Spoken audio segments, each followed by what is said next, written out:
Those feelings don't serve them. How do you translate those feelings of guilt and worry and fear into love and compassion and ultimately action?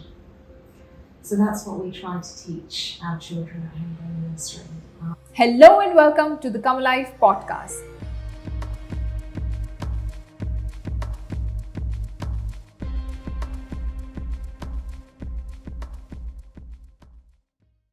Today we have with us a wonderful mother of three, a teacher, an activist, co-founder of Homegrown Children's Eco-Nurseries in the U.A.E, the co-founder of Insignia, a leading brand marketing firm in luxury travel and hospitality, winner of 2010 Emirates Woman of the Year award in humanitarian category. She founded Harmony House in 2009, a British and Indian registered charity that offers over 1,000 slum children in Delhi education, nutrition, medical facilities, and vocational training. Their objective is to give every child the ability to generate a better future for themselves and their families, and to help them break away from the cycle of poverty that they have been born into.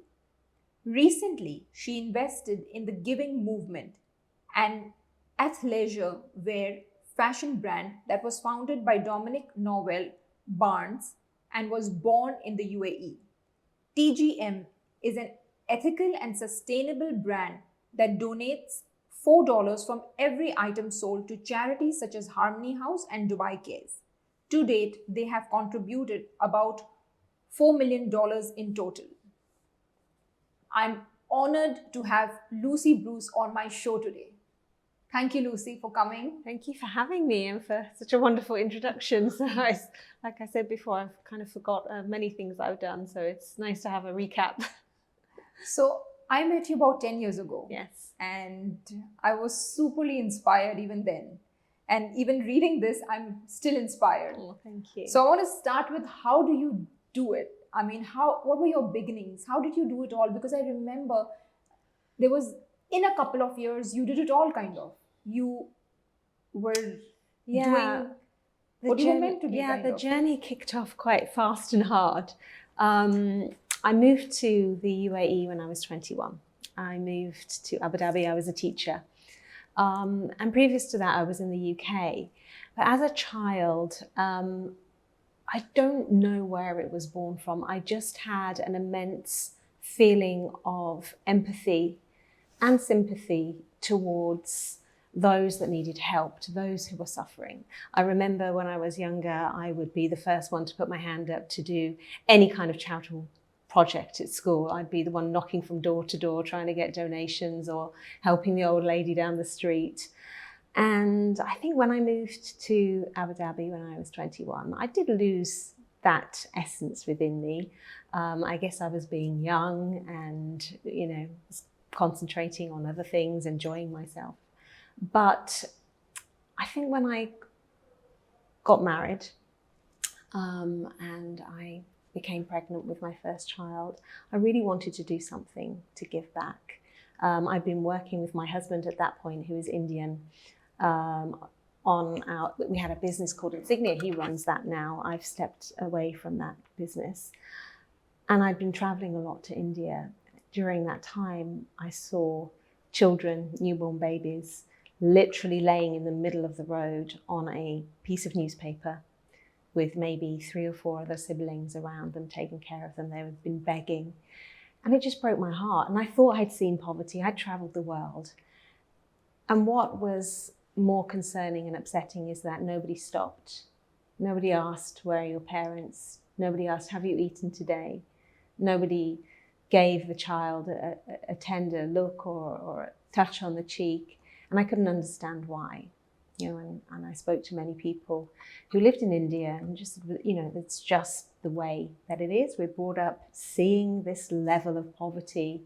We're told by generations before us that maybe we shouldn't get involved, that we should just take a step back, that maybe we leave them to get on with their own lives and focus on bringing our families up.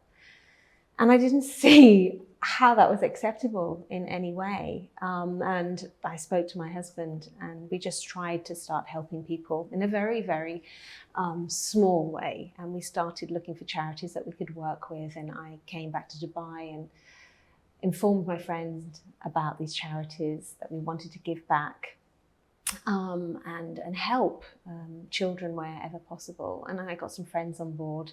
But unfortunately, charities that I tried to help during that time, they were not using or utilizing the funding properly.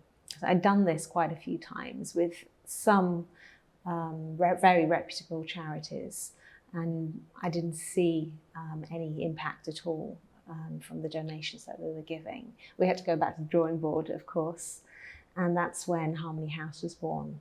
At first, I had this notion of having just 10 girls and perhaps creating a beautiful home for them, and a global infrastructure, connections all around the world, so that wherever they were or whatever they wanted to be, they always had somebody that could help them. But the Indian government quite rightly turned around and said to me that we are not just going to hand over children to you. You have to prove yourself as somebody who can work within an NGO with children before you take that step. And that's where we came up with the concept for Harmony House, which is effectively a daycare school where underprivileged children in Gurgaon in India come at 9 o'clock in the morning. They have their breakfast. We have a full team of educators there. Not just educators, medical team. We also have counsellors and a number of therapists as well, along with our SEN department for children with special needs now. But when we started, it was a organisation that literally just wanted to take the children off the streets and give them a better today. We started with just 12 children, and it was very hard for us to get those 12 children to come in. I kind of went there and opened the gates to Harmony House, thinking that the children would come flooding in. And of course, they had their own responsibilities. You know, those children were maybe looking after siblings or had their own jobs, you know, to generate money for their families and finances, or begging on the street, which also generated finances for their families. So we had to go back to the drawing board. We had to find a way for those children to come back into Harmony House so that the parents understood the value, the benefits, how we would try to give these children an education so that we could eventually break away from the cycle of poverty that they were born into, which ultimately is our objective now. So it was a process. And along the way, of course, it's not something that you can do by yourself. You have to meet very special individuals like yourself who hear what you're doing and come forward and say, listen, I want to get involved, I want to help. And it's through those people and through those networks that we've generated that we've been able today become an organisation and a charity that is able to serve 1,000 children within our 4 centres, and also our wider community of over 5,000 people as well, which is family members. So it's been a journey. It's so beautiful. And every time I meet you, it's only growing. So that's super successful. It is growing now. And like I said, we've been very fortunate to meet very special people who have inspired me to work harder, to do more, to try and bring their vision into fruition as well. Because, you know, it's not just my ideas anymore. You know, there are other people now that want to contribute. For example, our special needs centre, you know, a very wonderful gentleman came to me and said, listen, this is what I want to do. I have an affinity for helping those with special needs, with degenerative diseases, and I'd like to be able to do that through Harmony House. So because of that sponsor, we were able to build, develop and bring to life this incredible centre for these amazing children who would otherwise, unfortunately, be left at home in the slums by themselves without any interaction, any communication, because their parents are working. So, another example is, we have worked with Global Gift Foundation for many years, a foundation in Spain and the U.S., which is run by Maria Bravo and Eva Longoria. When we met them, they just welcomed us with open arms and embraced Harmony House. And they were really able to elevate the awareness for Harmony House, get, again, more incredible people involved, increase our funding. And then with TGM also, with Dominic, our founder, he also had a vision to not only develop a fashion wear brand that was sustainable, ethical, but was also charitable and had a huge positive impact. And through his work, his groundbreaking work, he's been able to generate almost $4 million to date. Within 2.5 years. Wow, that's because amazing. I really feel that today people want to get on board with using their purchase power to make a positive impact. And we use that word a lot, right? Positive impact. But we really can make that decision to do more for others by making wiser, smarter choices of how we purchase and which companies we spend our money with. Yeah, I agree. I know it's an amazing journey, and thank you for sharing that with our listeners and viewers. And every time I hear it, I'm like so inspired again, and I'm like, wow, how do you do it? Because me being an Indian, I find it very challenging. Yeah, I find it challenging to do things in India. I've tried my best. Of course, being an Indian, I've always wanted to contribute. And from the company side, like from Palmon Group, we have a Palmon Foundation where we have scholarships for children. yes. But we obviously identify those children mainly because we knew the father. So we just wanted to make sure that it's not going in the wrong hands again. Like we wanted to make sure that the money will be used in the right way. So we mostly pay directly to the universities, but if not, then we pay to the fathers and we hold them accountable. I also personally mentor these children who are part of the scholarship program. We have about 10 students at the moment, and we try to take on 1 or 2 more every year. So we keep that 10 students where I can speak to them month on month and make sure that they are motivated, they are driven, and they don't give up. Because it's very easy when you're on that level, it's very easy to give up and just join the workforce. But then they don't realize that this will actually be a cycle and they have to break the cycle. Yes. Yeah. So yeah, it's been beautiful. But what you have done, you've gone there and started these day shelters, 4-day shelters. I mean, it's so incredible, I want to say. Well, I had the help and support of my business partner and very good friend as well, Beverly Jetwani. Together we opened Homegrown Nursery here in Dubai. And as you know, because your girls went there many years ago, we have a concept where every child in the nursery is paired with a child in homegrown. So the fees that a parent pays for their child nursery in Dubai, a portion of that goes to pay for the fee of their pair child in India. Yes. Which is great, and it was a fantastic way for us to grow as well in the beginning. We were able to make real traction because of that paired partnership. But the beautiful thing about that is that children from a very young age were able to be exposed to other children that were not in the same situation as them, to gain an understanding, to gain empathy, to gain compassion, and understand that feelings of guilt and shame that do come along when we meet individuals who are perhaps less fortunate than us. Yes. Those feelings don't serve them. How do you translate those feelings of guilt and worry and fear into love and compassion and ultimately action? So that's what we try to teach our children at Homegrown Nursery. But that partnership has been very successful as well.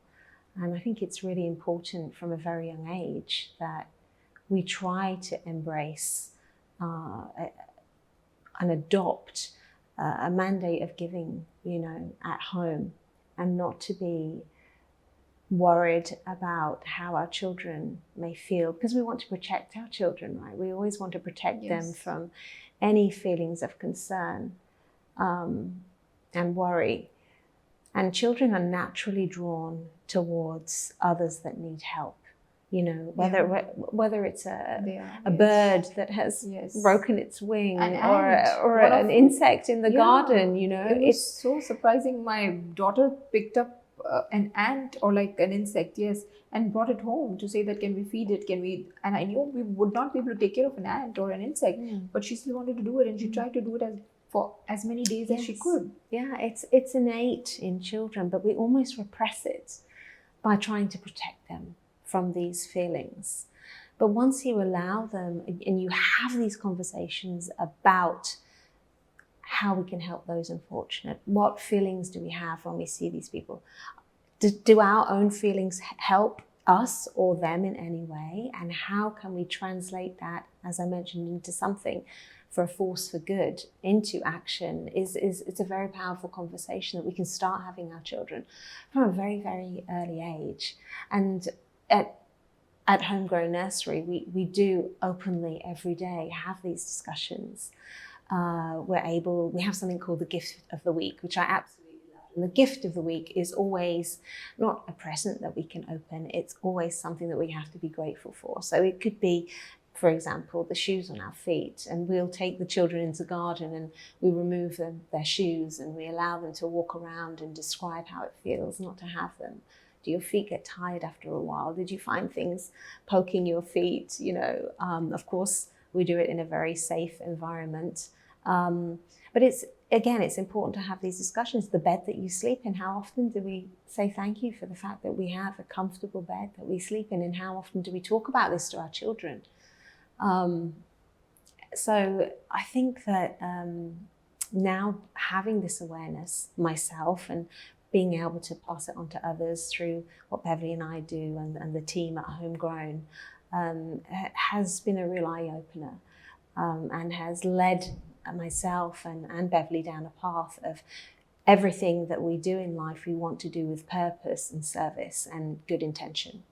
And you know, what I've seen through Homegrown, through Insignia, through the giving movement is that when you set these intentions, when you explain this to your teams, when there's something that is higher than what you're doing in your business, of course your business is always important and we're always passionate about that, but when it can have a ripple effect, you know, either at a local scale or a global scale, it really, first of all, gives everybody a great goal and purpose within the organization. Because people always want to be connected to a higher purpose, I want to say, or to a goal bigger than themselves. Absolutely. I mean, that's what I've heard. Like the why is always have to be it has to be bigger than yourself. And that's when people really get attracted to it and they feel meaningful, they feel purposeful in an organization. Absolutely. So all of our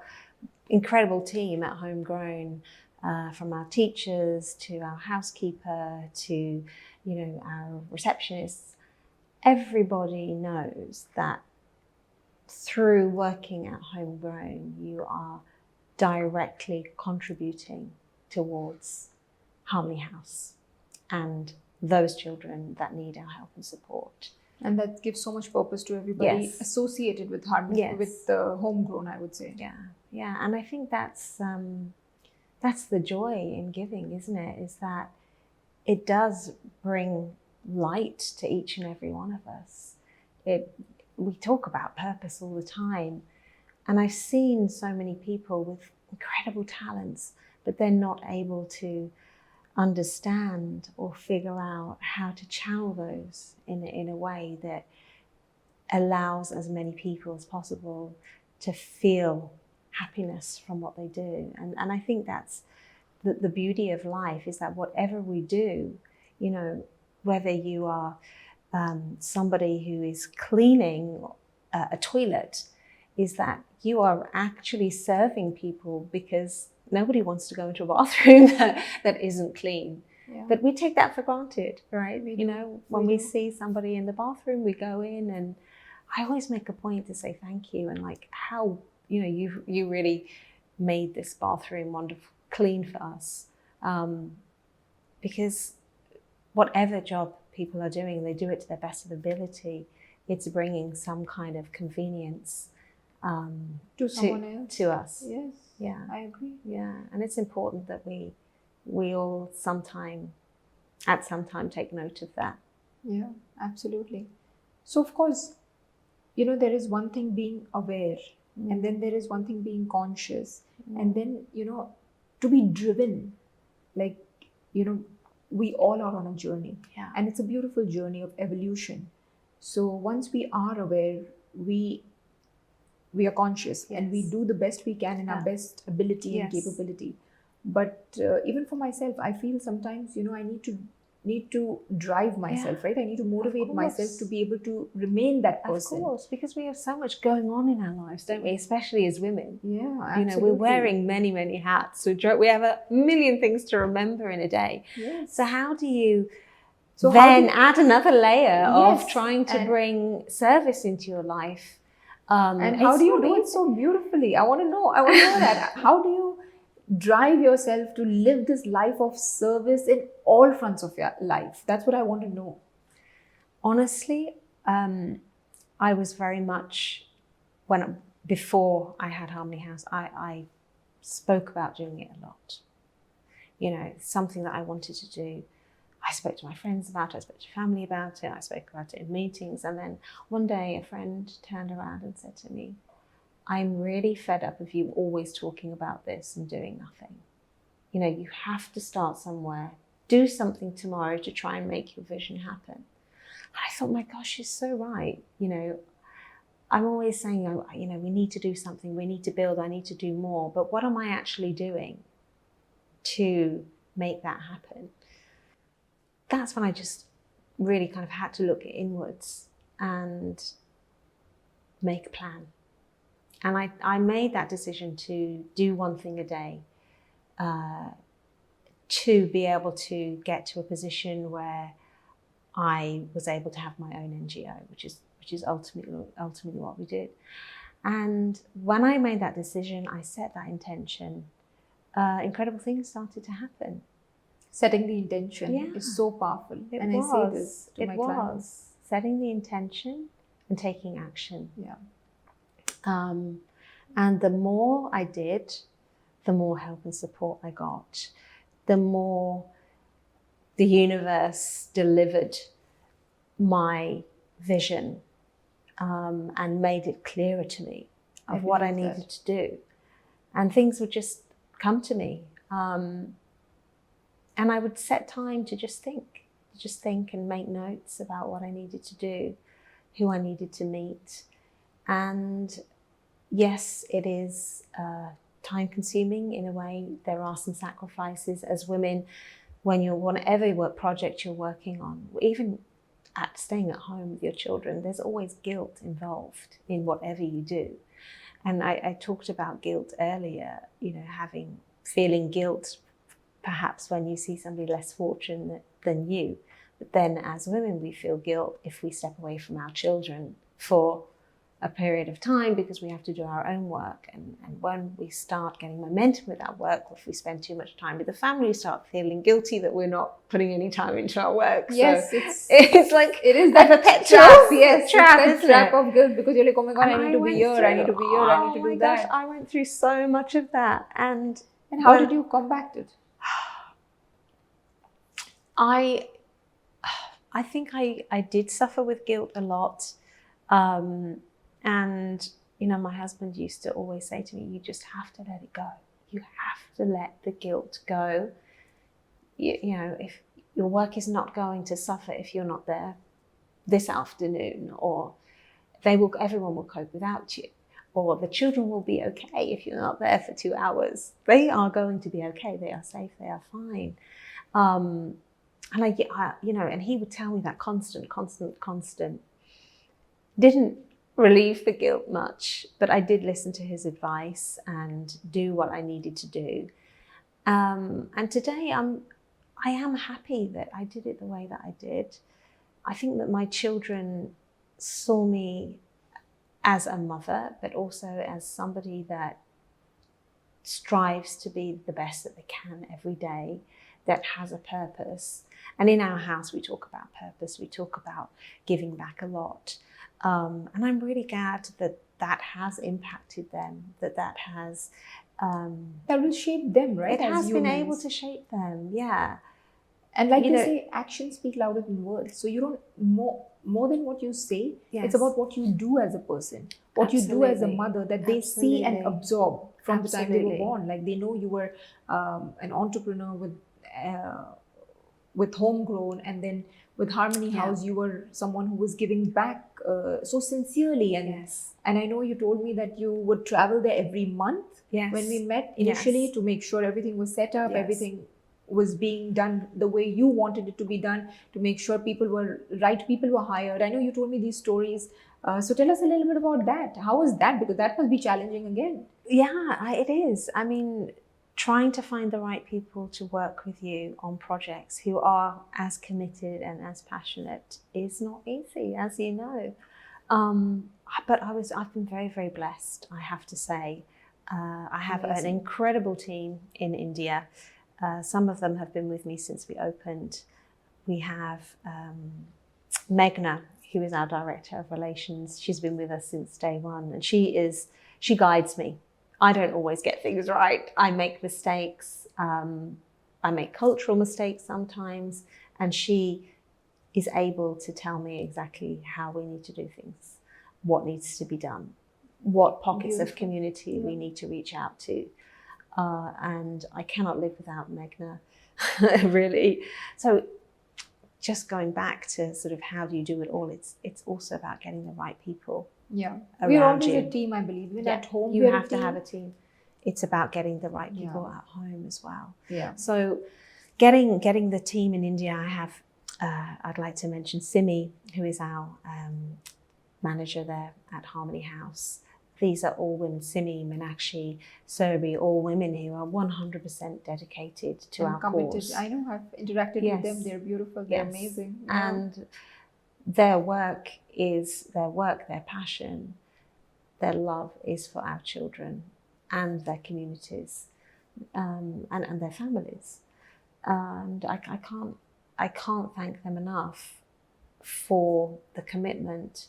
And they actually drive me as well. Sometimes I'm having a day where I want to have a rest. Yeah, because living a life of service Exactly, is a but- huge responsibility. And then they'll be able to kind of ground me and say, listen, well, we have this to do. We have work to do, And I'm like, okay, yes, you're right. I need to focus. I need to get back on. But also they allow me, if I need to take a day, they allow me to do that. I really have wonderful women around me. And finding those people in your life, your tribe, talk about our tribes, Yes. is certainly a blessing if you're able to do that. And there's no way I could do what I do without my team, my help, who become your family at home, I and agree. those that work at Harmony House and in the nursery as well. Yes. We've got, again, in Homegrown, we have a wonderful head teacher there, Ethna, who's been with us since we started. She's fantastic, absolutely brilliant and knows everything about every parent, every child. And she loves what she does. Same with Elsa. We have in our second nursery, we have our head teacher there, Elsa, who's been with us for a very long time. She actually went away to change her career, but came back to us. And other teachers, nannies, great team. You can't do it without those people. I agree. I 100% agree. I believe that you can grow, be the better version of yourself, and keep acquiring success when you trust your team and when you empower your team. And you want them to grow and have success as well. Absolutely.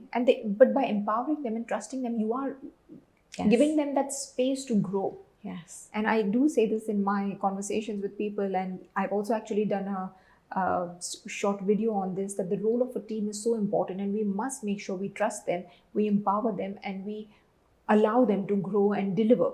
because they will help you succeed in your mission. At the same time, they will succeed in Absolutely. evolving themselves. Absolutely. So at Absolutely. home, we need a team. We need a team at every area of our life, and we must embrace them and be proud of them. Absolutely. And ultimately, these teams are serving our children. And Absolutely. we also want to empower our children as well. So you said something very beautiful. You said that your teachers love what they do. Yes. So what is the role of love and self-love in your life, I want to ask? Because you can only give love when you have love inside. Yes. So tell me a little bit about that. See, again, self-love is something I feel I've struggled with. Being very hard on myself, not feeling like I'd given enough. I don't know if it's a star sign thing or I'm Cancer, but I'm Cancerian as well. Are you? Yeah. But I do struggle. I admit I do struggle with that, feeling that I'm spread very thinly. I can't be in all places at all times. And when I do give time for myself, I still feel guilty. It's something I'm working on, you know. And as I said before, it's always my husband that says, rest, do what you need to do. We are fine. Yeah. So, But I mean, I think every area of your life you're living for a bigger purpose. There's so much meaning, like you rightly mentioned, that Homegrown has the partnership with Harmony House and the way they collaborate. So even you going to work is like you serving. yes. And of course, that's a huge responsibility. But I would want to say that I know not a lot of people always praise other people, but by now in this journey, are you proud of yourself? Am I proud of myself? I am proud of a lot of my accomplishments, yes. I'm proud That's of my children, definitely. I'm proud of my children at Harmony House and at my teams there, my children at Homegrown, my teams at Homegrown, and what the team at the Giving Movement have been doing, and my husband, of course. I'm incredibly proud of him, and he's the one that inspires me to do more. He's the one that has helped me become who I am today. But I need to work on the self-love thing. yeah. And I think if you spoke to any of my friends or family, they'd tell you the same thing. I'm not easy on myself. I'm super proud of you, frankly speaking. Yes, thank you. And Thank I you. just feel to be motivated to live a life of service on all fronts of life is commendable. I mean, I am Thank you. frankly learning how to do that even more. Thank you. And my journey, I would say, started maybe the opposite of your journey. It first started with loving myself and understanding who I was, and then being able to give more. And for you, it's been that you just started giving in life so much that really now it's time for you to love yourself. Yes, absolutely. But it gave me so much joy along the way.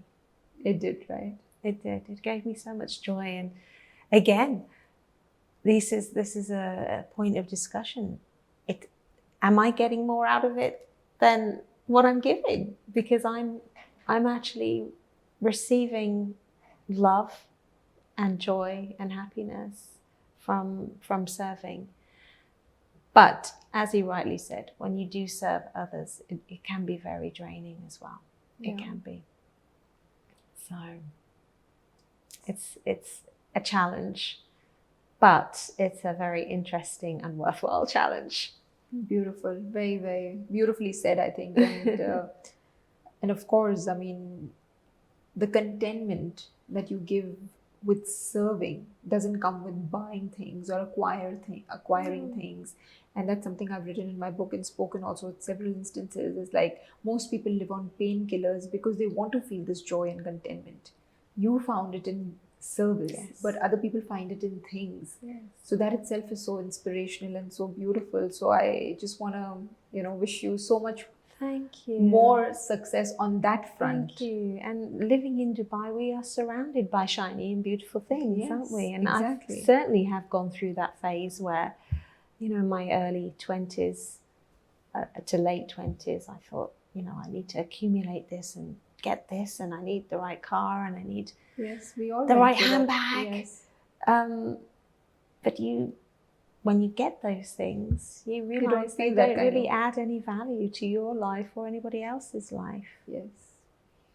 Ultimately, you can't take those things with you. When you put your head on the pillow at night, do we thank God for our... Exactly. Louis Vuitton. Yeah, whatever do it we? is. No, we don't. We don't. We don't. That's so true. We define our success by the day that we've had, by the love that we've received, The people by we the met, blessings that we've had. Yeah, the conversations we had, what we learned. Yeah. Yeah. So and there's a certain amount of maturity to be able to understand that. But it comes with time and Experience. goes back to those conversations that we have with our children at a very young age. To be able to acknowledge and appreciate that we don't need all of these beautiful, lovely things. And that's something that my husband talks about in his book. My husband's a big believer of, you can have everything, but still be of service and give back to the community. I agree. So I'm not saying there's anything wrong with living a life like that. And certainly we have a very, very comfortable life, thank God. But we want to balance it out as well. Yes, I agree. And we one of our values in our family is also service. So it's love, honor, gratitude, forgiveness, and service. Oh, that's beautiful. And that's a conversation I have with my kids every single day. What are the values we hold? What are the values we honor every day? How do they make us feel? And how can we make sure that we keep honoring those values? This is the conversation I have with them every single day. I love forgiveness. I think that's something that I don't practice enough. Forgiveness. It's a really important one. Yes. Without forgiveness, gratitude is powerless. So it's very important to keep forgiving yourself, keep forgiving people who you have had any kind of negative charge with, or even if things don't go your way, forgive the situation. Forgive. People also have grudges against the Creator. Yes. So keep forgiving Him course. if you need to. So just forgiveness is a beautiful, beautiful journey, and we all need to go on that journey because there's so much inside us that we need to forgive. And once we've done that, everything is empty. You can only feel gratitude and nothing else. So that is definitely very, very powerful. There's so much that you're able to teach others, Meher, in your book and your podcasts. That's really wonderful what you've written, and you're able to share that with us. So thank you. No, I think I've been inspired by people like you, especially. So I'm happy to have been serving as well on this my new journey and my new life, I like to say. Yeah. So what is the 3 learnings you would like to give people who are wanting to embark on a path of service? I would say you have had such a beautiful journey. What have your 3 biggest learnings been? One of my biggest learnings is that don't necessarily listen to what other people say. If it's in your heart, do it.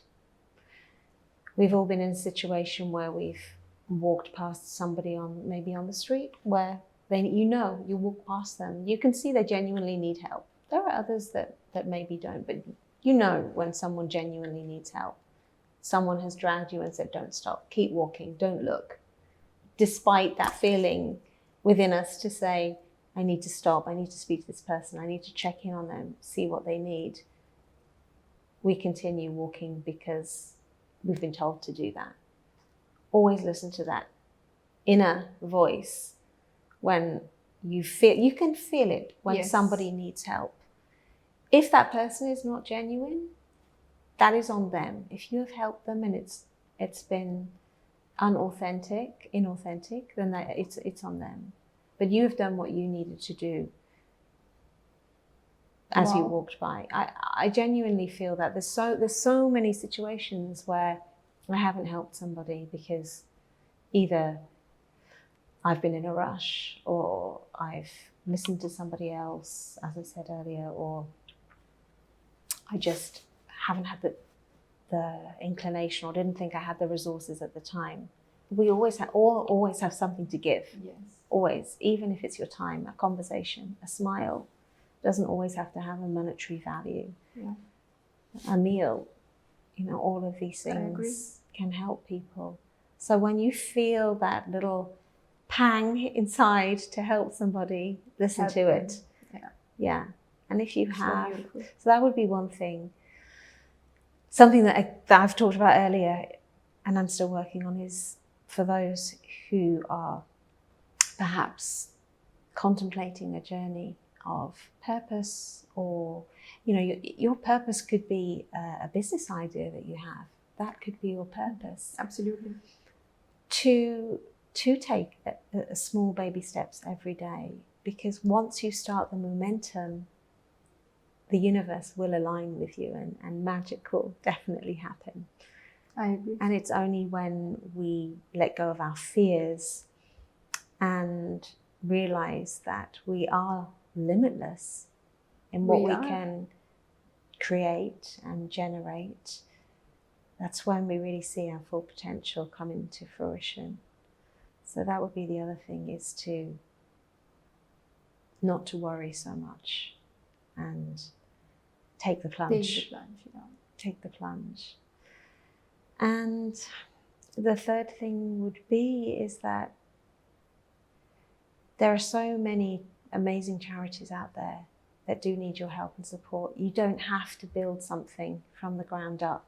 You can get involved in an existing charity, NGO project, community project, in a school. These things also matter. Yes.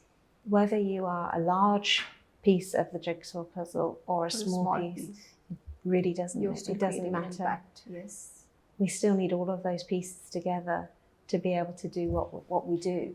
So don't be afraid to reach out and do something to help, because no matter how big or how small you feel that your offering is to somebody like me, it is always a gigantic step and an enormous help. So, wow, beautiful. Yeah, I would say that. Amazing, amazing. I mean, obviously, you are creating a lot of impact in the world and in people's lives. How would you like to be remembered? Gosh, that's a really good question, isn't it? How would we like to be remembered? The only thing that is certain in life is that we're going to die one day. Exactly. That's the only... It's the only certainty in it. Absolutely. And we don't like to think about it. We don't like to talk about it. Yeah. But the fact is, one day you will be gone, and perhaps not too far after that you will be forgotten. But I think if my children remembered me, or my grandchildren, the message that I would like them to hold on to from me is that to give and spread as much love and compassion as you can. And without that, there's no humanity. There's no future. Yes. So I think that would be the message. And what you said earlier about forgiveness, I think that's really important, to be able to live your life with complete contentment. It's so beautiful, and I so agree with you. To be able to impart that and to be remembered as that live a life of compassion, empathy, give. To live is to give is my tagline for Palmon Foundation. It's just so, I think it's so powerful. At the same time, it still needs to be done. Yeah, of course. And as mothers, we all have different gifts to pass on to our children. I'm never going to be that mother that made the best dinners for my children. It's unfortunately, but I hopefully will be the mother that taught her children to love others. And I'm working on teaching them to love themselves as well. That's so beautiful. So, what are your plans for all fronts of your life for the next year, Well, for 2023? COVID is over and a lot of projects got put on hold. And now we're in this wonderful space where there's a ripple effect. We're building again. We are getting excited about life, and we're hopefully moving forward from everything that's happened. We are hoping to open another homegrown and expand so that we can perhaps accommodate another 200 plus children. That would be within the next year, we hope. And we are hoping to continue to expand Harmony House to serve as many children as possible, to be able to deliver the opportunities to them that they need to be able to become the individuals that they deserve to be. And I want to enjoy my children are in a really incredible phase. They're turning into teenagers. So I have a 14-year-old and a 13-year-old and a 10-year-old. And it's very interesting to watch them become and transition into an adult. Yeah, that's a beautiful phase. And there's a lot of challenges that come up. Parenting evolves as our children grow, and I'm really enjoying getting to know them now and loving them on an even deeper level through our friendship that forms and bonds, and understanding their passions. And it's wonderful to see. So I'm excited about continuing to watch my kids grow and help them on their path and their journey. Amazing and very well said. Thank you so much for giving us this time. No, thank you. And for it's sharing a wonderful so conversation. It's really, really been beautiful. And thank you for sharing so authentically. Thank you for being who you are and spreading so much love, compassion, and giving to the community so much. I'm so inspired. I'm actually speechless right now. But more power to you. I wish you all the best. And really more power to you for 2023. Thank you so much, Maha. Thank you. So you've just watched Lucy Bruce on our episode today, and I'm sure you enjoyed the show as much I enjoyed conversing with her. So if you've liked the show, please leave us a 5-star rating and review on Apple Podcasts, Spotify, or wherever you're hearing this, and please share it with whoever needs to hear it. Thank you and lots of love.